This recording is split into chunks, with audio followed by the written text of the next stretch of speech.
fourth grade teachers. Today we're going to look at Unit 6, Reasoning with Shapes. The purpose of this video is to provide an overview of the standards, suggested pacing, and sample some instructional strategies. Chapter 1. In this portion of the video, we're going to review the AKS and the Indicators of Achievement, or IOAs, for Unit 6. The AKS is the overarching knowledge and skills that students are expected to master. The IOAs are the learning objectives that allow students to demonstrate mastery of the AKS. The AKS and IOAs may not be taught in their entirety the first time they appear on the instructional calendar. Some AKS and IOAs will appear multiple times throughout the year. In Chapter 2 of the video, we will look to see how the AKS and IOAs in this unit are paced in more detail. Unit 6 has one AKS. 4MAE8. Identify and draw geometric objects, classify polygons based on properties, and solve problems involving area and perimeter of rectangular figures. In fourth grade, students will continue to explore the many attributes of two-dimensional shapes. The Georgia DOE lists specific shapes for fourth grade, including but not limited to triangles, quadrilaterals, including kites, trapezoids, rectangles, squares, rhombuses, other parallelograms, and pentagons. Students will also solve problems involving area and perimeter of composite rectangles. When learning this standard, or this AKS, students identify and draw lines, points, line segments, rays, angles, right, acute, and obtuse only, and perpendicular and parallel lines. Also, students identify and classify angles in two-dimensional figures and distinguish between parallel and perpendicular lines, using them in geometric figures. Students identify differences and similarities among two-dimensional figures based on the absence or presence of characteristics, such as parallel or perpendicular lines and angles of a specified size. Students sort objects based on parallelism, perpendicularity, and angle types, understanding that figures may be classified using different characteristics. Students identify and draw lines of symmetry and classify line symmetric figures. In addition, students calculate area and perimeter of rectangular figures, building off of the understanding developed in third grade and applying it to composite rectangles. Notice the extension IOA 8D and 8E. Extension IOAs support the differentiated needs for your students. As you can see, the word extension is bolded and in parentheses to notify that these are extensions and not specific, and are specific to Gwinnett County. Please note, you will not find resources from the state of Georgia for these IOAs. As a reminder, the state coding is listed with each GCPS IOA, so you can find resources on the Georgia DOE website. IOA 8A. In IOA 8A, students explore geometric concepts, points, lines, line segments, rays, right angles, acute angles, obtuse angles, perpendicular lines, parallel lines, and lines of symmetry using visual tools. The intent of this learning objective is for students to investigate specific properties, such as perpendicular line segments and lines of symmetry, as they work with two-dimensional figures. Students draw points, lines, line segments, rays, angles, again, right, acute, and obtuse, and perpendicular lines. Students investigate lines of symmetry in two-dimensional figures as a property. This is an extension from work in third grade. IOA 8B. In IOA In IOA 8B, the intent of this learning objective is for students to classify shapes based on specific properties, such as perpendicular line segments, lines of symmetry, congruent angles or sides, or a lack of these attributes. The focus should not be on having students memorize terminology. This objective does not require students to create a hierarchy. Students classify angles and identify them in two-dimensional figures. And again, the ones that the Georgia DOE specifically said were triangles, quadrilaterals, including kites, trapezoids, rectangles, squares, rhombuses, other parallelograms, and pentagons. And they distinguish between parallel and perpendicular lines and use them in geometric figures. Students compare and contrast two-dimensional figures by noting differences and similarities based on the absence or presence of characteristics. They will also sort objects based on parallelism, perpendicularity, and angle types. Students identify lines of symmetry and classify line-symmetric figures, and they will draw lines of symmetry. Repeated experiences in comparing and contrasting shapes enable students to gain a deeper understanding about shapes and their properties. Informal understandings of the characteristics of triangles is developed through angle measures and side length relationships. Triangles are named according to their angle measures.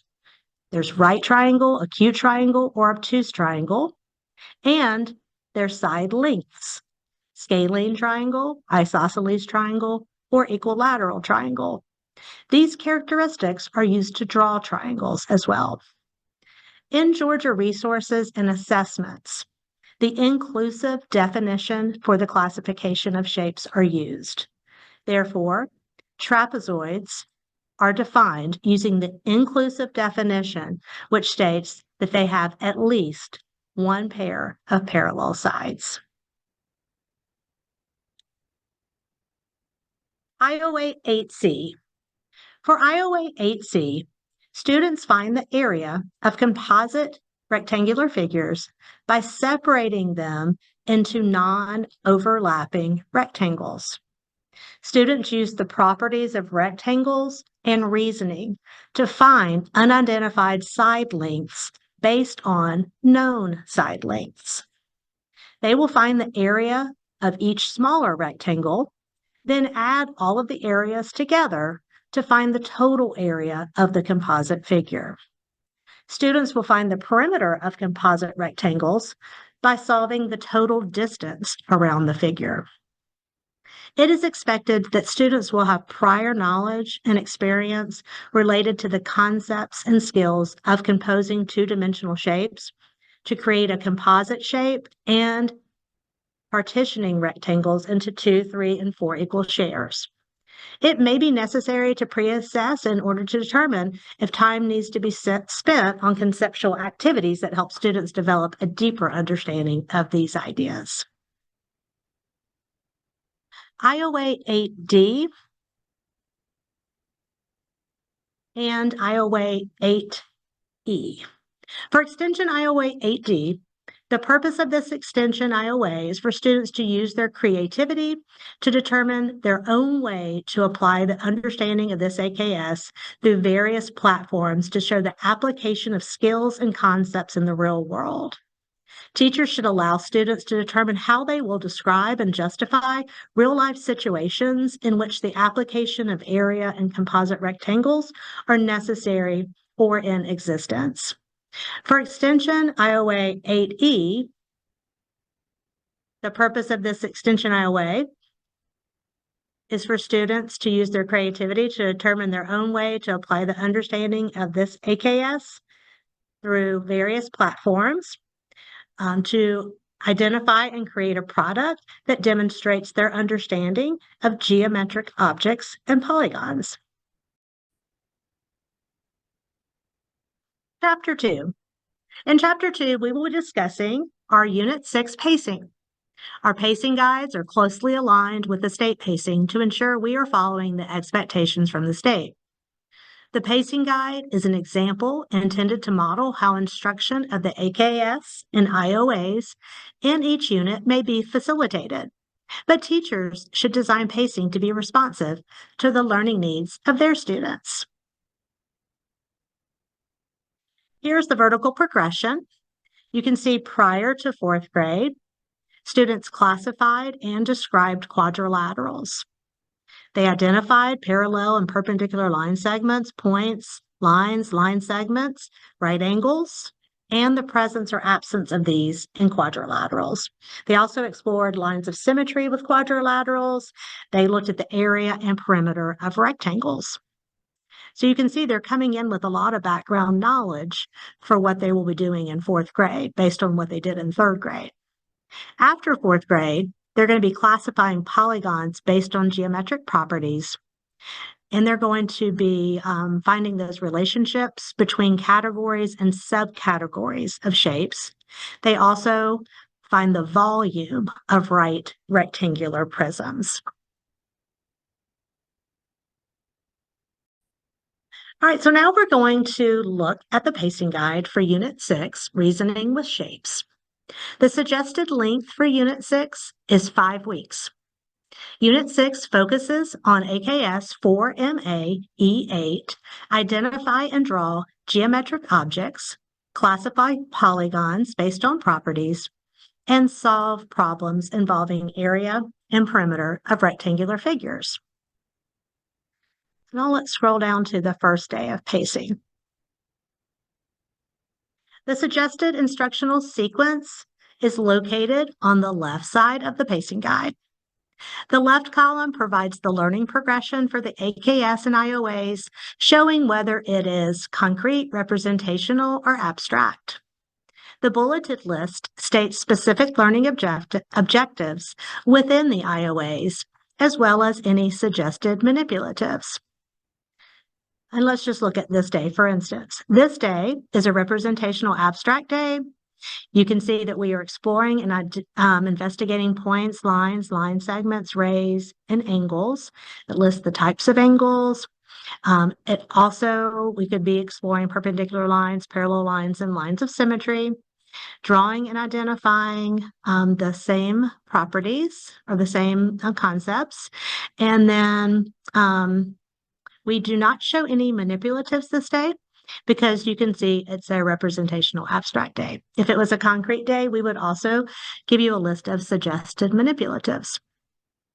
Let's move over to the right column now.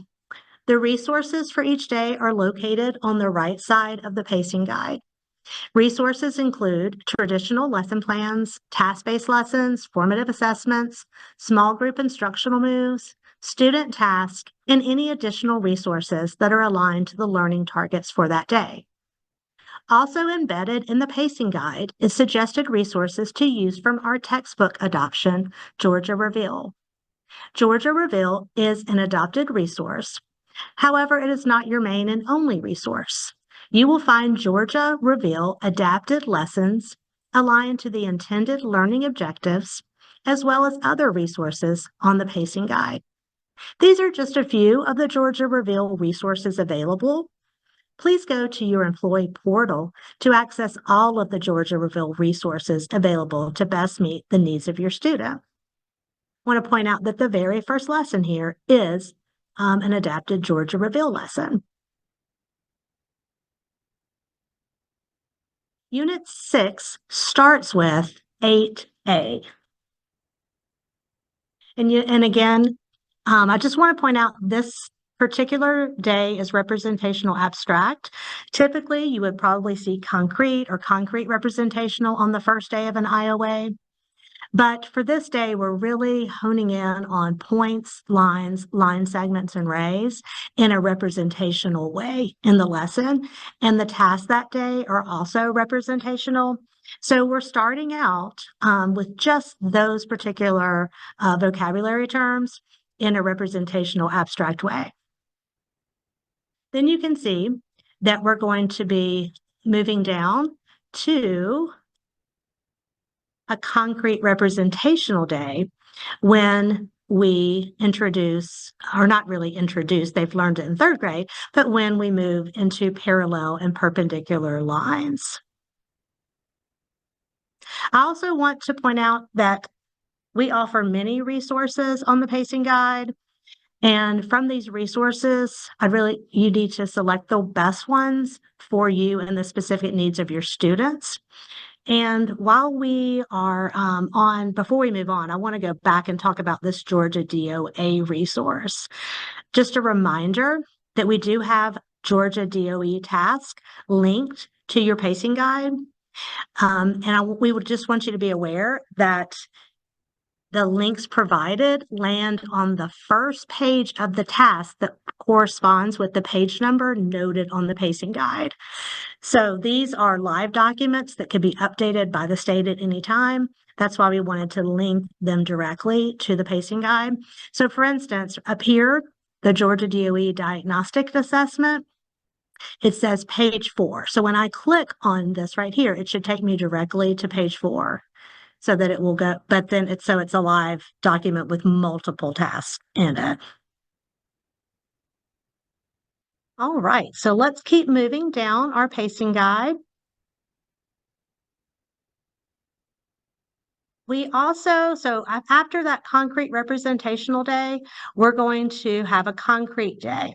Now, I want to kind of explain these a little bit clearer because we kind of go back and forth between concrete and representational and abstract a little bit differently at the beginning of this unit.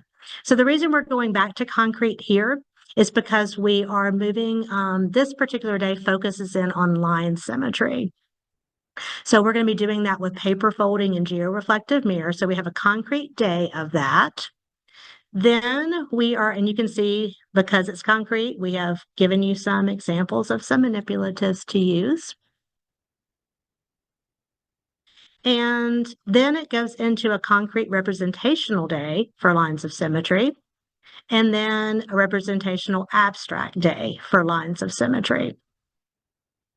But then you can see we go back to concrete because we're moving into classifying 2D figures. So I just want you to be aware that for this particular unit, we kind of are going back and forth through those different concrete, representational, abstract based on when we start a new concept for that.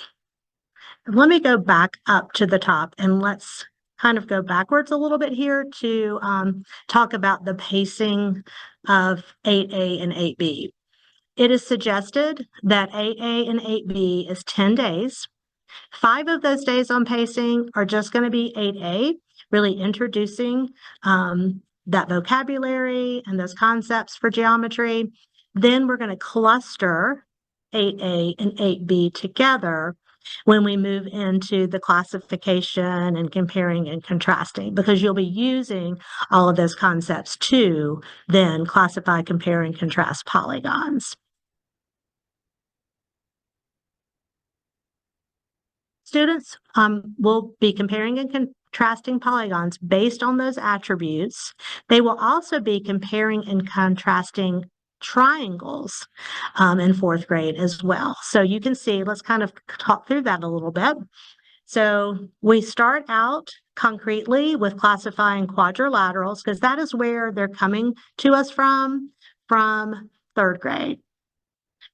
Then we have a day where they're going to classify triangles by their sides and angles. And then we're going to move into a task-based lesson. So I want you to notice here that on days with task-based lessons, we've labeled it differently to indicate it's a task-based learning day, not a teacher-directed lesson. There are 4 task-based lessons throughout Unit 6. So here we have a representational day. We have another task-based lesson here that's also representational. All of these are going to involve comparing, classifying, comparing, and contrasting polygons. On this day, you can see that it is a teacher creates based on the learning goals. This would be where the teacher would choose what is best for her students. But we also have a student task here that could be done as well on that day as an option. After 8A and 8B, we're going to be moving into 8C, IOA 8C. The suggested pacing for IOA 8C is 9 days. IOA 8C will begin with solving problems involving area and perimeter of rectangles using the area and perimeter formula. We spend 3 days making sure the students understand how to find the area of a rectangle and the perimeter of a rectangle before moving into composite rectangles. So you can see here, I'll scroll through there, we have a concrete day where they're going to be using color tiles. And I also want you to notice that we are using the area and perimeter formulas in 4th grade. So yes, it's concrete, but we're applying those area and perimeter formulas. So we have a day with color tiles. We move into grid paper, applying those formulas to solve area and perimeter problems of just a rectangle. And then we have an abstract day, where this one in particular has the given area, but an unknown factor, you can see. After those 3 days, we have 6 days where they are going to be anchored in composite rectangles. So because IOA 8C specifically mentions composite rectangles, the majority of the days on pacing is anchored in lessons and tasks involving composite rectangles. Students will decompose and partition composite rectangles to find the area and perimeter. IOA 8C states that 4th grade students will solve problems involving area and perimeter of composite rectangles involving whole numbers with known side lengths. So we want to make a note about this as well, because I feel like this could be confusing with that word known in there.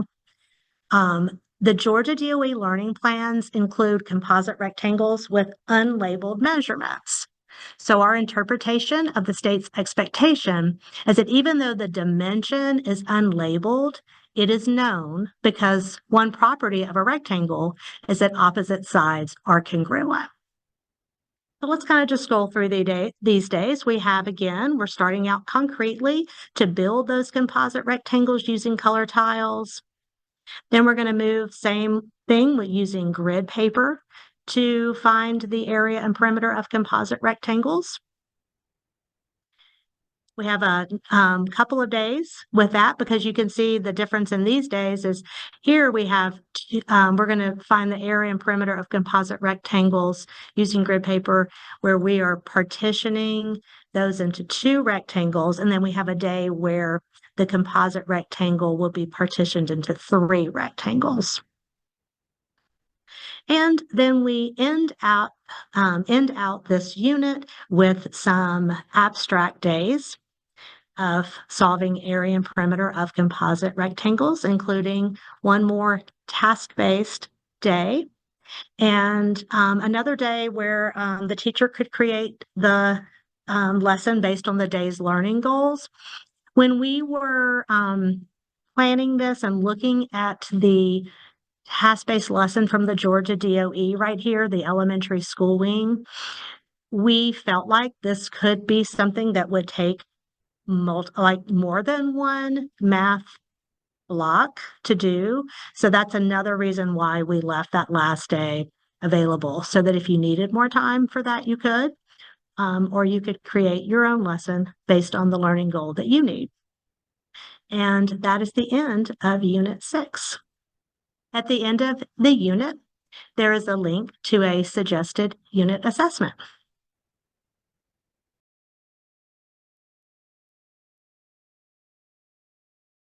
In Chapter 3, this portion of the video will sample specific instructional strategies that will be utilized in this unit.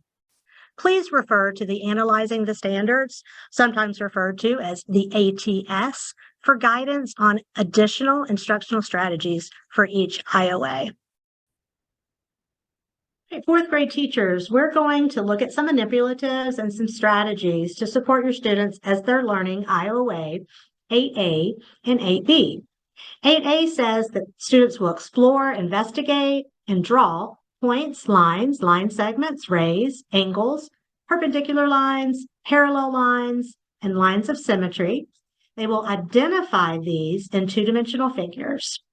8B is classify, compare, and contrast polygons based on lines of symmetry, the presence or absence of parallel or perpendicular line segments, or the presence or absence of angles of a specified size and based on side lengths. So today we're going to compare and contrast a kite and a rhombus.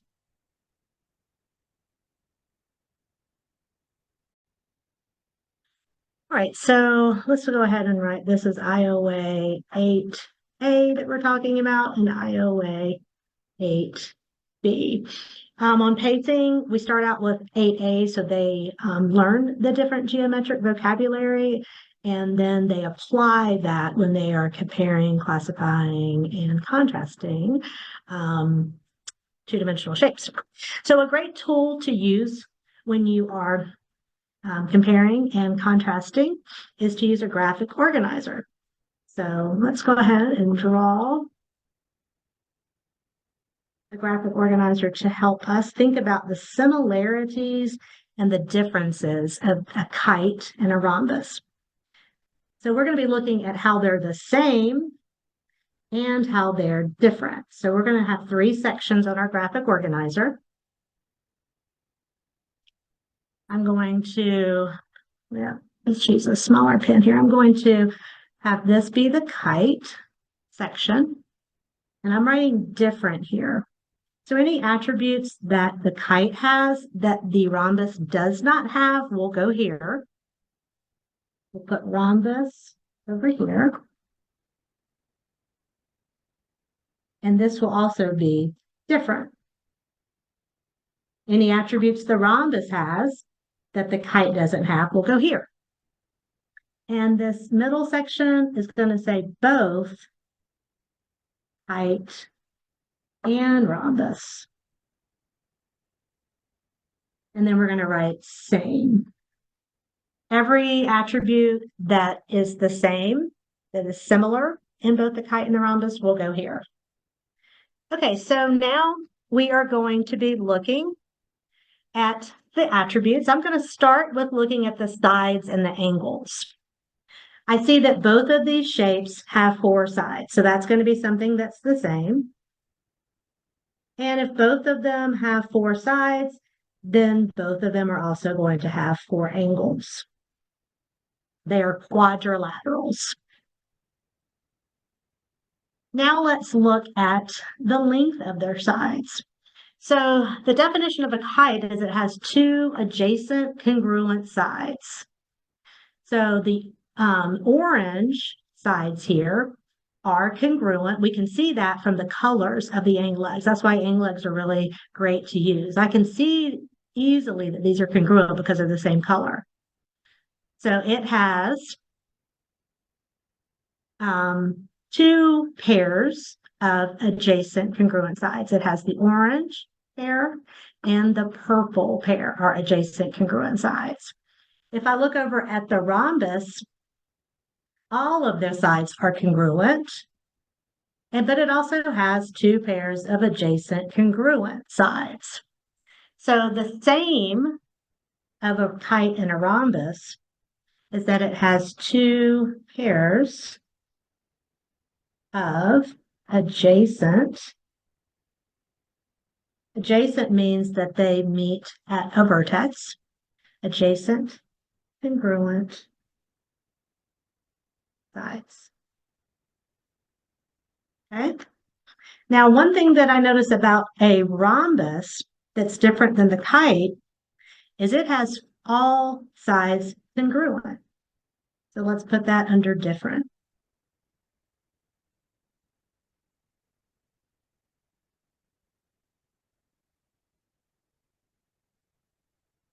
Now let's go ahead and start looking at the angles of these shapes. So I've looked at the sides and the length of the sides, the number of sides. Let's go back to angles. So as I'm noticing the kite, let's see here. I see this is an acute angle, obtuse angle, acute, obtuse. So it has two acute angles and two obtuse angles.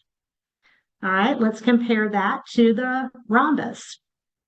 Acute, smaller than 90 degrees. Here's a larger than 90-degree angle, obtuse, acute, obtuse. Okay, so this has two obtuse, two acute, two obtuse, two acute. So that's going to go under the same. Two acute angles, two obtuse angles.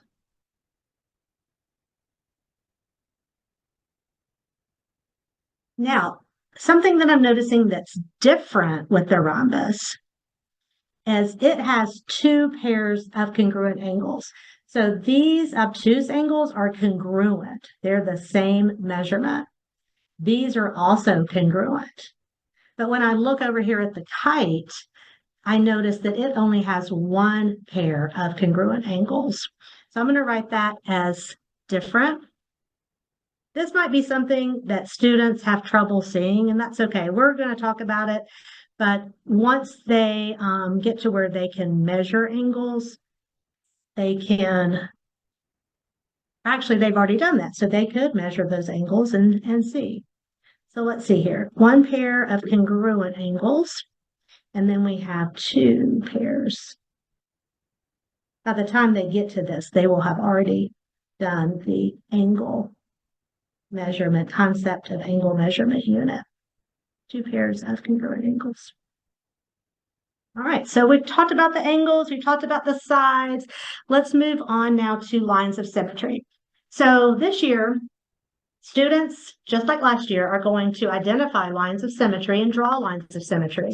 But what's different about our new standards is they are going to apply that line of symmetry knowledge to comparing and classifying two-dimensional shapes. So let's go ahead and identify some lines of symmetry in the kite. All right, I see that this definitely has one line of symmetry. That's a mirror image. And if I go this direction, that is not symmetry there. And then let's try the rhombus. That would be a line of symmetry. See that it's a mirror image. That would be a line of symmetry. If I try to go this way, I'm not having a line of symmetry anymore, or this way. So the rhombus is going to have two lines of symmetry. So that's different because a kite only has, or this particular kite. So when I'm saying a kite, I'm not talking about all kites. I should make sure that you understand that. It's this particular kite. So we're only thinking about these shapes that are in front of us. So it has, this one has one line of symmetry.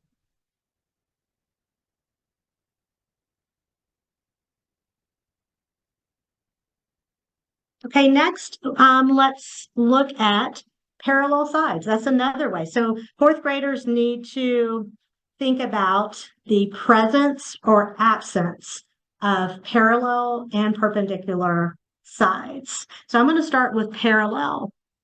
And what I would do to have students see parallel lines better is use two longer angle legs or something like this to help them notice the parallel sides. So let's start with the kite. So I'm looking at these opposite sides, and I'm going to just place these right on top. And so we can see now that these lines are not parallel, because in order to be parallel, they have to be equal distance from every point. It's a longer distance on this side than it is here. We can see that that is getting shorter on this side. So that is not parallel. And Doesn't want to stay on there. There we go. And again, that is also not parallel for the same reason. So the kite is going to have no parallel. This particular kite has no parallel sides. Let's check the rhombus now. Okay, those are parallel. I can see that they are equal distance from each other. So that's one pair. And now we see that it has two pairs of parallel sides. So that's going to be another difference in these two particular shapes here. So let's see, a rhombus had two pairs of parallel sides, and a kite had no pairs. You could say 0, 2 of parallel sides. Okay, next we're going to talk about perpendicular. Well, looking here, I see that both of these shapes have two acute angles and two obtuse angles. So there's only 4 angles in each one, so there's no right angles. In order for there to be perpendicular sides, we need to have the sides need to intersect to form right angles, and we don't have any right angles. So that is another way that these are alike, though. They're the same because they have no perpendicular sides.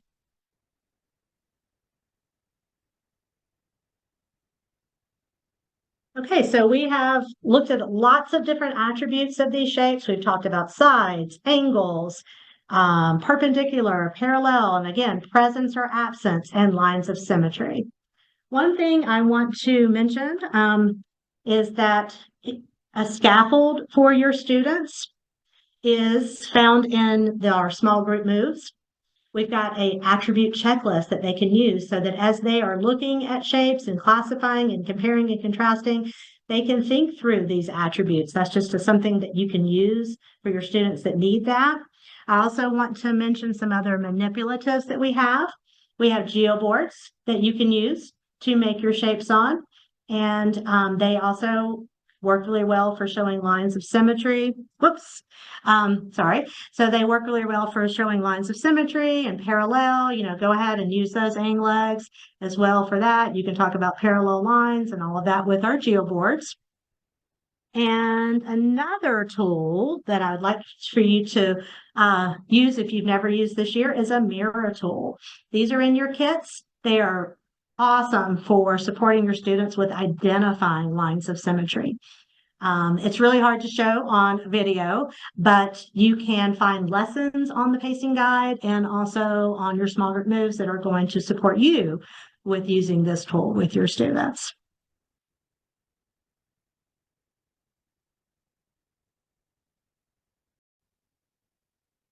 Today, we're going to take a look at IOA 8C.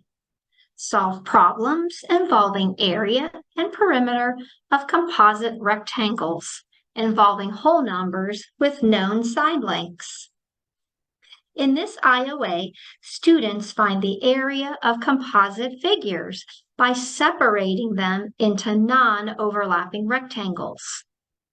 The students find the area of each of the smaller non-overlapping rectangles, and then they add or compose those areas of the smaller rectangles back together to find the total area of the composite figure. In this IOA, students also find the perimeter of composite rectangles by solving the distance around the figure. Today, we're going to focus just on the area of composite rectangles. We're going to think about how the teaching and learning of this IOA might look with concrete color tiles and images such as the one you see here. All right. So we're going to start by looking at this scenario and thinking about how to solve this problem with concrete color tiles and the image as well as equations. All right. So this problem says Mrs. Huff's flower garden is shown below. What is the area of her flower garden? Right?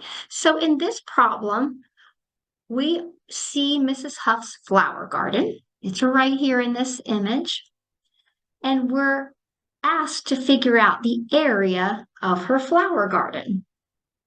Now, when we look for or solve for area in a figure, we're trying to figure out the measure of the space that is inside that figure.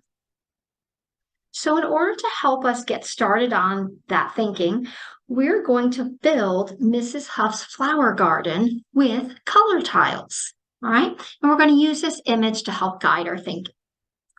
All right, so as I look at Mrs. Huff's flower garden, I notice there is a length of 6 feet, right? I'm going to create that length of 6 feet with color tiles to begin with, right? I know if I use a color tile to represent 1 square foot, each of the sides of this square would measure 1 foot in length. So we're going to use each of these color tiles as square feet, right? So this length would be 1 foot on the side of that square. I'm going to add another square to create 2 feet on that side, and then 3 feet, 4 feet, 5 feet, and 6 feet, right? So looking just at this group of color tiles, I can count 6 linear units. I'm counting these line segments across the top here. And those 6 linear units are representing 6 feet in length, all right? Looking at Mrs. Huff's flower garden image, I can see this dimension is 2 feet. I already have 1 foot here. So if I add another color tile here, I can now see a length of 2 feet. Now I'm going to go ahead and fill in this area so it looks like a rectangular area, like the top of her garden, to kind of finish that thinking, all right? So now I have built this area up here of Mrs. Huff's flower garden, okay? All right, I also notice in her flower garden, she has a dimension here on this side that's 5 feet, right? We already have 2 feet. So I'm going to add some color tiles to this length here to make it 3 feet, and then 4 feet, and then 5 feet. So now there are 5 feet on that side, okay? And then I also have some other measurements identified here. This length is 4 feet, and this length is 2 feet. So if I count in a length of 4 feet, I'm going to place a color tile right here so I can see that 4 feet better. 1, 2, 3, 4. Right? And then I can fill in this area again. Right? Because this is a composite rectangle. It's made up of all kinds of rectangles.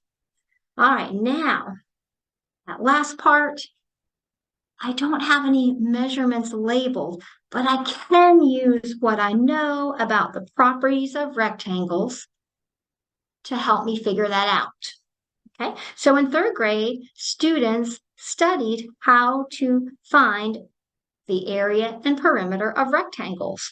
So we're going to use our understanding of that concept to help us figure out this area. All right, so I do have some known side lengths here. All right, I know there's a length of 2. There's a length of 4, but there's also a length of 2 here. All right, so I'm going to add a color tile right here to help me see a length of 4 and a length of 2. And then I've got to create this length over here. All right, so looking at this image, I can see like there is a rectangle in here. And so since I know a property of a rectangle is the opposite sides are congruent or exactly the same length, I know that this length would need to be 4 feet. So I've got a foot there. Here would be 2 feet, 3 feet, and 4 feet. So now I have 4 feet there, all right? And I think I'm gonna write that down here just so I can remember that. So that one's 4 feet, okay? And I'm not going to add any more to the bottom here because this length needed to be 5 feet. So I think I'm done building this composite figure. So this length is 1 feet or 1 foot. And this dimension here is parallel to the 6 feet. So 1, 2, 3, 4, 5, 6, there are 6 feet there as well, okay? So this is what my composite rectangle would look like built with color tiles concretely. And it's going to be important that we allow our kids to explore and figure out how to put these composite figures together and to notice those properties of the different rectangles embedded in this figure. All right. Now, to figure out the area of this composite rectangle of Mrs. Huff's flower garden, I could count all of the individual square units, but I want to guide my students' thinking towards something more efficient where I could decompose this figure into smaller rectangles and then use what I know about the area of a rectangle, which is length times width, to figure out the area of those smaller rectangles. All right, so I'm going to partition this figure into 3 smaller rectangles. So I'm going to partition it here and here. All right. Now, this isn't the only way I could partition it, but this is just the way that I chose to. Okay. So there are other ways to solve this problem or to partition it. All right. So now I notice I partitioned here. So I'm going to draw a partition here so I can see that rectangle in that part of her garden. And then I created a partition here to create these rectangles in this square area. All right. Now, I can find the area of each of those rectangles by just understanding that the length and width of a rectangle multiplied together will give me the area, right? So for this first rectangle, I can see a 6x2 area. So I know a length of 6 feet times a width of 2 feet will give me the area of that rectangular region. So I know that 6 feet times 2 feet is equal to 12 square feet. Right? And I could double check that thinking by counting 2 groups of 6 or counting 6 groups of 2 vertically, or just counting those tiles individually, right? So this is 6x2 rectangle, area of 12 square feet. Okay, the bottom area we figured out was 6 feet, like this parallel segment, by 1 feet. And that makes sense because if I didn't have my color tiles, I could figure out that 2 feet plus this would be 2 feet is 4 feet, and 1 more foot would be a length of 5 feet. So I have to really lean into those parallel sides of the rectangles to figure out those unlabeled sides. I'm going to use those known sides to figure out those rectangles that are not, or those rectangular sides that are not labeled. All right.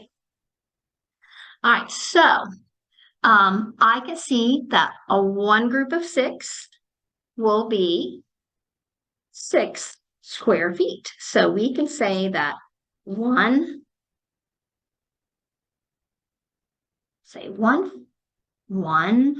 foot times 6 feet is equal to 6 square feet. All right, so that's the area of that rectangular region.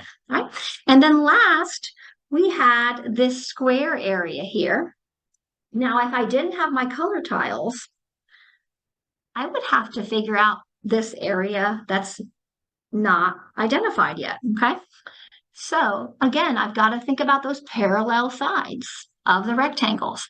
I know this length is 6, and I know this length is 4. So I just need to think what length plus 4 would give me a length of 6. Well, I know that 4 plus 2 is 6. So that length would be 2 feet. So now I can figure out that this is a 2 by 2 square. And if I want to just kind of double check my thinking, this opposite side should also be 2 feet because it's parallel and it's within a square. Okay, so same thinking. I think 4 feet plus what length would give me 6 feet in this rectangle here? And it would need to be, again, 2. So 4 feet plus 2 feet is 6 feet. Right? So I can see from my diagram that 2 feet times 2 feet is an area of 4 square feet. And I can also see it in my concrete model. Right? So 2 feet, let's jot this down, 2 feet times 2 feet is equal to 4 square feet. All right, so we have built a composite figure, a composite rectangle, which is Mrs. Huff's flower garden, using color tiles or concrete materials. We decomposed Mrs. Huff's garden into 3 smaller rectangular areas. We found the area of each of those smaller rectangular areas. And now we're going to compose these areas back together to find the total area of Mrs. Huff's garden. All right, so I am going to add together those 3 smaller areas, right? So I'm going to say 12 square feet, which was this one, right? 12 square feet plus 4 square feet plus 6 square feet equals, I'm going to say A for area, okay? Now, I know that 6 square feet plus 4 square feet is 10 square feet. So 10 plus 12 would be 22 square feet. So the area of this garden, Mrs. Huff's garden, is 22 square feet. So I can answer my question, what is the area of her flower garden? And I can say the area of the garden is 22 square feet. Right? And if I wanted to double check my thinking, I could count all of these tiles and make sure that when they are together, they equal 22 square feet or 22 square units. All right? All right, so today we looked at a scenario for IOA 8C where we solved the area of a composite rectangle. We built that composite rectangle with our color tiles and explored and figured out how it would look. Then we decomposed the rectangle or the composite rectangle into 3 smaller rectangles. We found the area of each of those rectangular regions. Then we added them back together, composed them back together to find the total area. Hello, fourth grade. Today we're going to explore AKS 4, MA E8, IOA 8C, solve problems involving area and perimeter of composite rectangles involving whole numbers with known side lengths. In this IOA, students are trying to figure out the area and perimeter of composite rectangles. In this video, we will focus on strategies that students can use to help them figure out the perimeter of composite rectangles by solving the total distance around the figure. All right? We're going to begin with a concrete strategy with color tiles. All right, and we're going to start with this scenario here. Miss Welch is putting a fence around her flower garden. What is the perimeter of her flower garden? All right, so I can see in this problem that Miss Welch has a flower garden, and it's in the shape of a composite rectangle. And I need to figure out how much basically how much fencing would fit around her whole garden. So I need to figure out the perimeter of her flower garden. All right, so I'm going to begin by building Miss Welch's flower garden with color tiles. Each color tile will represent a square foot. So that means the length of each side of this rectangle, or sorry, the square will be 1 foot. All right. So I see that this length of Miss Welch's flower garden is 7 feet.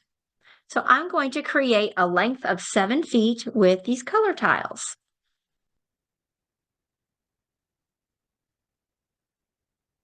All right, so when I count these linear units along the edge, there are 7.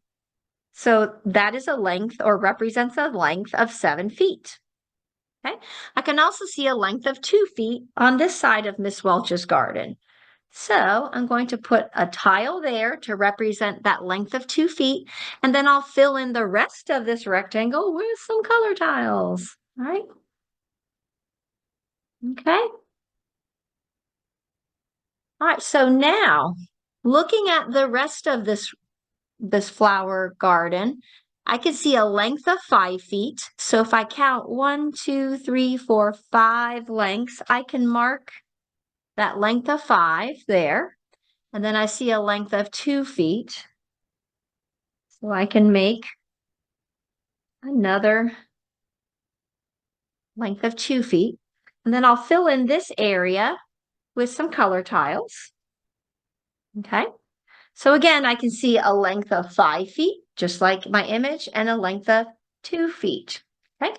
Now I can make a length of 3 feet because that is a side given to me. All right.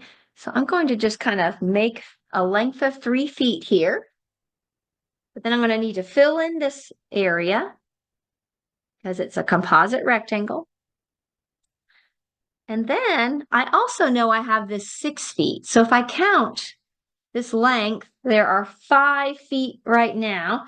So I can add another foot on that edge to make 6 feet and then fill in the rest of this rectangle on the bottom. Okay. All right, so using color tiles, students can explore how to construct a composite rectangle to find the perimeter. All right. Now, finding the perimeter once the composite rectangle is built with color tiles is easy because all students need to do is count around the edge of this composite rectangle. All right. So we're looking at the distance around this rectangle.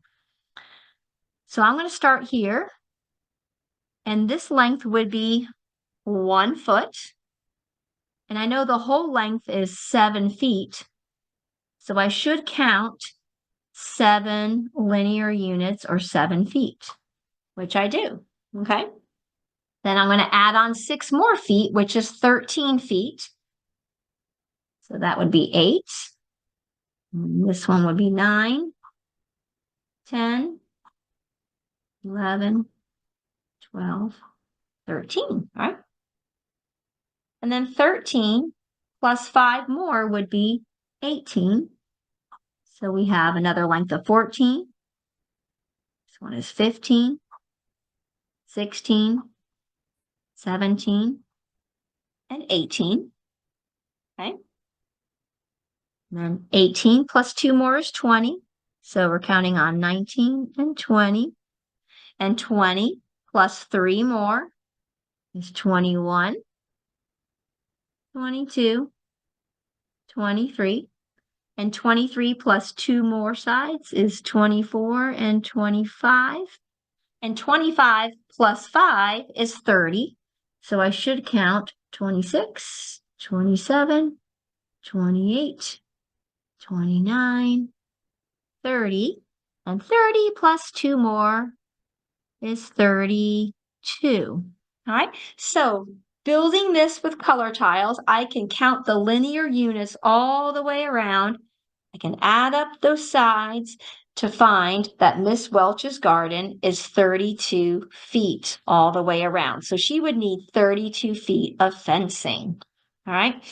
Now, could I figure this problem out with grid paper? Yes, it would look very similar to what we just did here. All right, so students could draw this figure on grid paper once they've had plenty of experiences with the color tiles. So we're going to create the same image here on grid paper. So I'm going to make this length of 7 first, 7 feet. So here's 1, 2, 3, 4, 5, 6, 7. So each of these squares is going to represent a square foot, right? So here's my 7 feet that I just drew a length, okay, from this distance to this one, okay? Then I'm going to draw my length of 6 feet, okay, down here. Okay, I know this side is 2 feet, so there's 2. Okay, this side in here is 5 feet, so I'm going to draw 5 feet.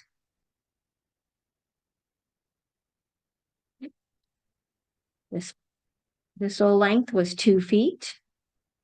That was given. And then this length was given of 3 feet. Okay. And I can see like I need to kind of get these sides connected. Okay. So I can draw this length all the way out until it's parallel with the end of this length. And then I can connect these two sides. Right? So that shows me that there's a length of 5 feet here and a length of 2 feet here. And that makes sense because when I'm looking at the dimensions of the rectangles that create this composite rectangle, I can see, for example, that there's 7 feet along this length and there's 5 feet that's parallel. So I know that this length here has to be 2 feet because 5 plus 2 is 7, right? And then I can see that this length would be parallel and congruent to this length of 2 feet. And that makes sense because I can see 2 units there. All right. And then I can see that 2 feet plus 3 feet is 5 feet. So I can figure out that unnamed side just using what I know about the properties of rectangles, that they have parallel congruent sides. So I'm able to figure out this length that way. All right. I can also see that there's 6 feet along this length and there's 2 feet here. That's parallel. So these are all 2 feet. And then this side was 2 feet. So I can see 2 feet plus 2 feet. So to make 6 feet on this side, this would have to be 2 feet. So that side opposite would be 2 feet. So it really is helpful for students to be able to visualize these composite rectangles, both with concrete tiles and with grid paper, before they try to attempt these problems abstractly. All right. So when students work towards the abstract, they're going to be using that knowledge about what they know about rectangles and squares, those attributes, to help them figure out the perimeter of this composite rectangle. All right, but let's go ahead and just add these sides up to see if it matches our 32 feet in the concrete model. All right, so I'm going to put this here. Let's see if I can fit it on here. All right, so we know, try this again. All right, we know that there's a length of 7 feet. Okay, 7. Okay. And we also know there's a length of 6 feet. Okay. We figured out this length of 5 feet. We figured out a length of 2 feet here. There was 3 feet given and another 2 feet given. This length was 5 feet. And this last little length over here was 2 feet. So when I add together all those lengths that are the distance around this composite rectangle, it will tell me the perimeter of this figure. So I know that 7 and 6 is 13. Okay. I also see 5 and 2 and 3 is a 10. Okay. And then I know that 2 and 5 and 2 is 9. Okay. So when I add together 13 and 10, that's 23. And 23 plus 9 is 32. So I know that Miss Welch's garden has a perimeter of 32 feet. Okay. All right. So abstractly, students are just looking at this figure with this problem. All right. So there may be some sides that are unnamed. So we want to be sure we've given them opportunities to explore concrete and representational solving of this problem. Okay. Because when they look at this type of figure, students will have to understand that the sides that are named here will be parallel and congruent to each other, as well as the unnamed sides. Okay. So I can see, or students can see, like this length is 7 and this length is 5. So right in here, there must be a length of 2 feet. Okay.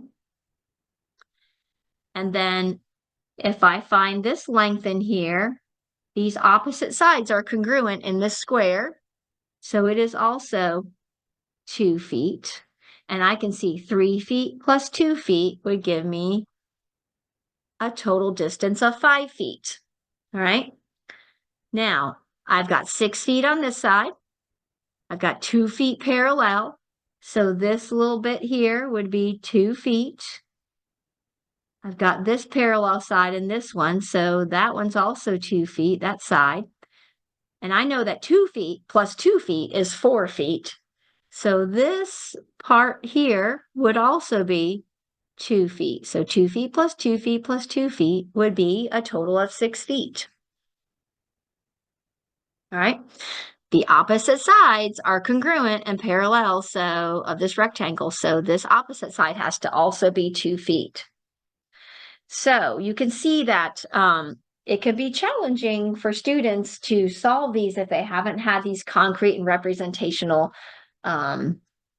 opportunities. All right. So again, we could do the same work. We could add 7 plus 6, which is 13. And 13 plus 5, which was 18. 18 plus 2 was 20. Okay, there's our equation here. 20, 20 plus 3 was 23.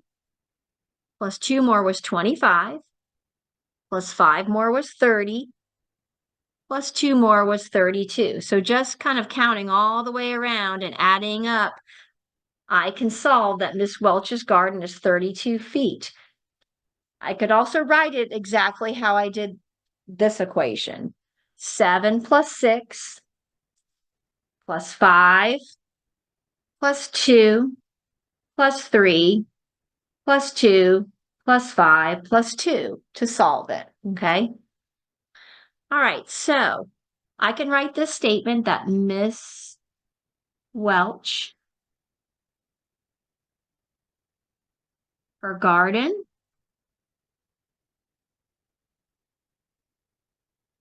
is 32 feet all the way around, okay?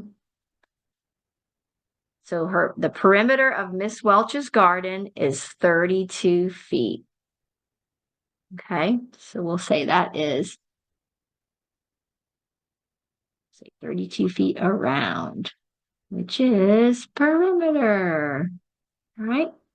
All right, so today we looked at how students can solve IOA 8C, finding the perimeter of composite rectangles using concrete color tiles, grid paper, representationally, and using what we know about the attributes of squares and rectangles to solve abstractly.